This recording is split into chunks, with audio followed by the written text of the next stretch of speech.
comigo, toda a minha riqueza vem de Deus. Agora diga assim, toda a minha pobreza vem de Deus. Você precisa entender isso do mundo espiritual. Esse assunto é um assunto delicado, porque tem muito extremo. Tem muitas vozes no meio dos cristãos. De um lado tem a ganância de pessoas inescrupulosas, e do outro tem a falsa piedade, que anula o princípio em nome de uma idoneidade fingida. Então, essas pessoas nem sempre estão conscientes, as massas, sobre as coisas que eu quero falar. Agora veja uma coisa, 90% do que você sabe porque você ouviu, não porque você leu. Verdade. Sabia disso? Verdade. Você só leu 10%, e tem gente que não leu nem 10%, tem gente que não leu nenhum. Aí a gente fica repetindo o que os outros falam, porque a gente não tem o conhecimento da palavra de Deus. Alguém está aqui? O que acontece? Tem muitas vozes hoje. Então o espírito de confusão tem entrado no coração, até mesmo dos filhos de Deus. Veja uma coisa, prosperidade é uma bênção que vem da parte de Deus. Mas a ganância, que é o amor ao dinheiro, vem de Mamon e não de Deus. A humildade não é não é empecilho para que as riquezas do reino de Deus entrem na sua casa. Não é. Você pode ser uma pessoa extremamente humilde e extremamente rica, sim ou não? Sim. Alguém pode falar amém? Amém. Mas existem pessoas que são pobres e miseráveis e soberbas. Não tem onde cair morto e se acha. Verdade ou não? Já assistiram aquele episódio do Chris? Todo mundo odeia Chris? Lembra da mãe do Chris? Pois é, pobre e soberba. Aquela lá. Entendeu isso aí? E quando a gente está passando pobreza, a miséria torna as pessoas amargas, limitadas, avarentas e assoladas pela rejeição. A miséria faz isso com você. Ou você não tem vontade de sair um dia com a sua esposa, com seu pai, com sua mãe, seus filhos e ir no restaurante mais caro que existe. Oh, aleluia, eu recebo. Ou você não tem vontade de entrar numa agência e comprar o melhor carro que você quer. Ou você não tem vontade de comprar a casa do seu sonho. Mas a falsa humildade nossa faz a gente achar que não precisa. Tá tudo bem assim. Mas quando passa aquele Camaro, você fala, ai meu Deus. Você vê aquela casa na revista assim, linda, com aquela cozinha maravilhosa. A mulher faz o quê? Aleluia. Sonho de consumo, não é? Então a gente tem que parar de ser hipócrita, porque a gente realmente quer ter alguma coisa, irmãos. Alguém está aqui? Amém. Ou você trabalha para quê? Alô? Fala assim, eu trabalho para conquistar. Fala amém, pelo amor de Deus. Então a gente precisa aprender o que a Escritura diz a respeito de prosperidade e entender tudo o que você precisa. Que tudo que você precisa virá do princípio que Deus estabeleceu para enriquecer os seus filhos. Vou falar de novo. Tudo que você precisa virá dos princípios que Deus estabeleceu para enriquecer seus filhos. Amém. Porque a riqueza que você precisa não vai vir igual o ímpio. Amém. Quantos aqui deram sua vida para Jesus? Amém. Fala amém. Amém. Só quem é crente fala amém. Amém. Quem não precisa falar não. A riqueza do cristão não é igual do ímpio. Depende do princípio que Deus colocou. Foi Deus quem estabeleceu bênção e maldição. Deuteronômio 28, de 1 a 14 e Deuteronômio 14 em diante. Lá está escrito que o Senhor abençoa e o Senhor amaldiçoa. Agora veja uma coisa. Malaquias capítulo 4, no último versículo, diz que quando o coração, a alma dos filhos se render à paternidade de Deus, o coração de Deus se renderá a você e Ele vai revelar segredos Porque render o coração, o que é render coração? É contar segredos, irmãos. Está entendendo ou não?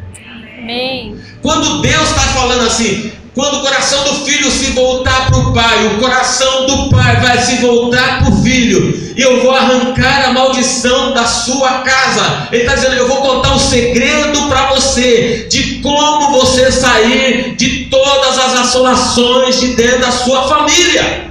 Amém. Alguém que entendeu, fala amém. Levítico é a base de todas as ofertas. É também onde Deus ensina acerca do poder de aproximação do sacrifício. É onde o sacerdote transforma manjares em primícia. Levítico não tinha esse nome. Levítico era um outro nome. O nome de Levítico era Vaikra. Eita vida. Não é palavrão não, irmãos. Fala assim, Vaikra. Vaikra, viu? Fala assim, ele chamou. Ele chamou. Era esse nome. A gente já estudou em teologia que a Bíblia foi traduzida pelo Septuaginta. A Septuaginta são 70 anciões que um rei do Egito chamado Ptolomeu levou 70 anciões de Israel para Alexandria para traduzir a Bíblia em hebraico em 73 dias. E eles traduziram, e em honra ao ministério levítico, eles chamaram este livro de Levíticos. Mas o início significa Vaikra. Então, esse texto, esse livro do Pentateuco é o livro que Deus diz que é bom, porque ele ensina acerca da oferta da aproximação, que é Corban. Diga assim, Lehit Karof. Lehit Karof. Corban. Corban. Agora você vai gostar. Fala assim, a oferta do filho. A oferta do filho. Você sabia que Corban é a oferta da honra à paternidade? E isso é aproximação. Lehit Karof é a oferta do filho que aproxima o filho do pai. Então, quando não há Lehit Karof, não há Corban, não há afinidade, não há aliança. Isso não está acontecendo. O homem só consegue ir a Deus através do sacrifício. Deus vem ao homem através do espírito do homem. Mas o homem só vai a Deus através do sacrifício. Deixa eu te falar. As palavras que eu estou falando pode mudar a sua história financeira. Amém. Eu recebo. Ninguém aqui falou amém? Não pense que a sua vida financeira vai ser do jeito que o ímpio é. Se você andar nas forças, nas armas do ímpio, você não vai ver Deus abençoar a sua vida. Você precisa andar dentro daquilo que Deus estabeleceu para você. Posso ouvir um amém ou não? Amém. O homem só vai a Deus através do sacrifício. Por isso Deus providenciou o sacrifício de Jesus para que o homem se aproximasse do Pai. Fala assim, Corban. Corban é o princípio da honra. Diga assim, o sacrifício era o que aproximava os filhos de Israel de Deus Pai. Posso ouvir amém? Quando a gente começa a aprender o princípio de Deus, você vai ver como Deus quer dar chaves espirituais na nossa vida. Os primeiros 5 livros da Bíblia, eles respondem a 5 luzes. Cada luz significa bará, ou seja, haja. Quando Deus faz a terra do Gênesis, ele pronuncia 5 vezes haja. Posso ouvir um amém? Ele diz assim, haja luz. Fala, haja luz. Sabe o que quer dizer haja luz? Haja revelação. Fala assim comigo, haja revelação. Haja revelação. Você só desfruta do que você entende. Verdade. Se você não entender primícias, ainda que você entregue, você não desfruta. É verdade. Hoje eu quero dar essa palavra para você entender o que você está fazendo. E para você que não faz, entender como é a chave que Deus vai usar para mudar a sua história financeira. Amém. Ninguém falou amém. Amém. Mas de novo. Deus quer fazer você entender o princípio. Então 5 vezes em Gênesis diz haja luz, haja revelação. Gênesis é haja princípio. A palavra Gênesis. Êxodo quer dizer haja saída das trevas para a luz. Glória a Deus. Levítico quer dizer haja revelação do sacrifício. Glória a Deus. Números quer dizer haja separação entre os filhos e os não filhos. Deuteronômio quer dizer haja dia, a máxima da revelação, porque o nome é a repetição da lei. Posso ouvir um amém ou não? Amém. Não é coincidência. Será que Deus não era tão bom assim para fazer 5 vezes aparecer haja luz e colocar 5 livros que chamam livros da revelação no hebraico? Alguém aqui pode dizer amém? Amém. O que isso quer dizer? Que tudo que você precisa vem do princípio de Deus. Amém. Você quer uma família abençoada? Amém. Alguém quer uma família abençoada aqui? Amém. Vem do princípio. Você quer uma vida financeira abençoada? Amém. Vem do princípio, amado. Você precisa compreender o princípio. Às vezes a gente acha que a gente é muito pobre, não é verdade? É verdade ou não? Você já se olhou para você falando que você é muito pobre? E quando a gente começa a falar de oferta na igreja, você faz o quê? Ah, mas nós somos muito pobres, pastor, eu não tenho condições, não é? É verdade. Se alguém chegasse, olha só uma coisa engraçada. Vou tentar falar tudo que eu vou falar aqui. Essa mensagem é muito longa, viu, gente? Mas eu vou tentar resumir e se não conseguir, eu termino aqui. Mas é só para você entender uma coisa. Quando alguém enxerga em você a bênção de Deus, você sabe que as pessoas querem te dar coisas? É verdade. Sabia disso ou não? Amém, é verdade. Quando ela enxerga a bênção de Deus em você, ela quer te dar coisas. Por que será? Você tem uma bênção, olha. Amém, é verdade. É assim que acontece. Agora, se uma pessoa muito pobre chegasse em você e enxergasse a bênção de Deus, e ela economizou durante o ano todo R$1.000, e ao invés de ela pegar os R$1.000 para viajar, para curtir praia com a família, comprar roupa, ela chegasse em você e te desse os R$1.000, você aceitaria? Ela é uma pessoa muito pobre mesmo, sabe? Necessitada, ganha menos de um salário mínimo por mês. Ela nunca teve R$1.000 na mão, mas ela conseguiu juntar R$1.000. E um dia ela chega para você e fala: olha, eu enxergo a bênção de Deus em você, eu quero dar os R$1.000 para você. E ela está descalço, sem chinelo, com a roupinha rasgada, toda simplesinha. Você aceitaria?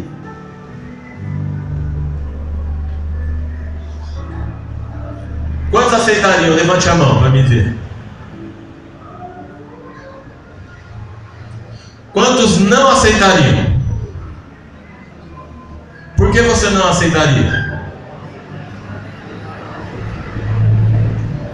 Ela precisa mais que eu. Quem pensa assim? Ela precisa mais que eu. Eu já tenho o suficiente. Olha quanta coisa, né? Agora veja uma coisa. Deus pediu para um povo escravo. Ser pobre é ser livre. Ah, verdade. O pobre é livre? Verdade. Claro que é. E o escravo? Não. Ele está mais zoado que o pobre, gente. O pobre é livre, ele cria coisas para ele, suas coisas. O escravo não. Ele faz coisas para quem é dono dele. E Deus vai lá para uma nação que não criava ovelhas, que andava de pés no chão, que as roupas eram dadas por Faraó, e o Senhor falou: quero uma ovelha de cada família. Eles criavam ovelha? Não, gente. O Egito tinha ovelha? Não. Eram 2 milhões de pessoas. Deus pediu 200 mil. Escutou ou não? 200 mil ovelhas para um povo escravo. O problema nosso é que a gente quer ser mais idôneo do que Deus. Verdade. Você não aceitaria porque você não sabe que você tem a bênção de Deus em você. Mas quando a gente sabe que Deus é com a gente, que Ele nos abençoa, qualquer oferta que chegar num homem que tem a bênção de Deus, o toque de Deus sobre ele, quando essa oferta cair sobre ele, o que está sobre ele virá sobre aquela pessoa que ofertou. Aleluia! Por isso Israel foi o povo mais rico sobre a terra. Eles importaram 200 mil ovelhas. Charabanaia. Deus pede coisas e o problema é nosso, sabia? Ele pede coisas e não quer nem saber como é. Ele disse: eu quero 200 mil cordeiros. E o povo de Israel teve que dar seus pulos. Eita, glória a Deus. Olha o teu irmão e fala para ele: você tem mãos? Você tem mãos? Tem pés? Tem pés? Tem inteligência? Inteligência? Tem boca? Tem boca? Fala para ele: dá seus pulos. Dá seus pulos. TVN. Deus pede para o escravo 200.000 ovelhas. Ele teve dó do povo? Não. Por quê? Porque quando a primícia é entregue, aquilo que quem está recebendo tem uma bênção sobre ele. E o Deus de Israel, sabe o que fez com esse povo aqui? Fez esse povo sair do Egito com ouro, prata, bronze, especiarias, peles, as melhores que existiam no mundo. O Egito quebrou literalmente, porque Deus chamou o povo e falou: venha para o deserto fazer uma festa para mim e traga 200.000 cordeiros. Eu não sei aonde eles arranjaram 200.000 cordeiros, mas aquele povo sacrificou 200.000 cordeiros a Deus, e quando saiu do Egito, saíram enriquecidos por Deus, meu irmão. Glória a Deus. A gente acha que a bênção vai vir do seu trabalho, da sua força. Você está muito enganado. Quem vai abençoar a sua vida é o Senhor. Quem vai enriquecer a sua vida é Deus. Ele vai fazer o ímpio ajuntar para te dar. Aprenda o princípio de Deus. O que foi que aconteceu com Israel? Faraó entregou os seus tesouros aos filhos de Deus. Você viu a diferença entre ser filho e ser evangélico? O evangélico resiste à oferta. O evangélico fala: prefiro ajudar os pobres do que entregar primícia ao pastor. Prefiro ajudar os pobres do que dar dízimo. Vai lá ajudar os pobres, a pobreza dele virá sobre você. Misericórdia. Porque quando você entende o princípio de Deus, você dá em primeiro lugar ao Senhor teu Deus. Amém. E Ele te enriquece tanto, te enobrece tanto, que daí você tem esmolas para dar ao pobre. É verdade. Para Deus você oferta aos